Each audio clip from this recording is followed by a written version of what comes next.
commented on Armenia and Azerbaijan, another country that Azerbaijan that has not kept its commitments. ԱՄՆ կոնգրեսի ներկայացուցիչների պալատի արտաքին գործերի հանձնաժողովում լսումների ժամանակ անդրադառնալով հանրապետական կուսակցության անդամ Ջիմ Կոստայի Միացյալ Նահանգների կողմից Ադրբեջանին տրամադրվող ռազմական օգնության դադարեցման կոչին, ԱՄՆ պետքարտուղար Մարկո Ռուբիոն պատասխանել է, որ Ադրբեջանին փոխանցել է Հայաստանի հետ խաղաղության համաձայնագիր կնքելու կարևորությունը, շեշտելով, որ երկու երկրների միջև հնարավոր բախումը կդիտարկվի ապակառուցողական։ Պատասխանելով հարցին, թե որն է այդ հարցում հանրապետական կուսակցության ունեցած դիրքորոշումը, Ռուբիոն նշել է.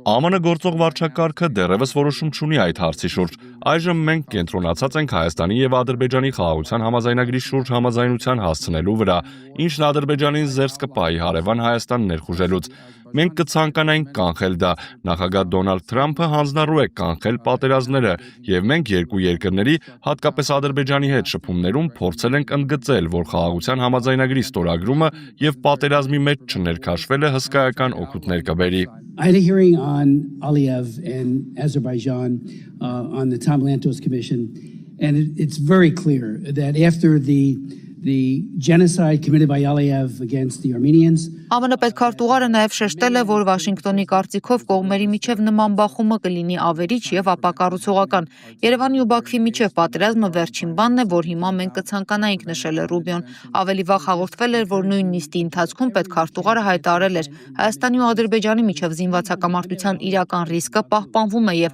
Վաշինգտոնը փորձում է կանխել այն։ Նույն լսումների ժամանակ հայ գերիների ազատ արձակումը ամերիկացի պաշտոնյա Միացյալ Նահանգների շարունակական դիվանագիտական ջանքերի կարևոր բաղադրիչ է որակել։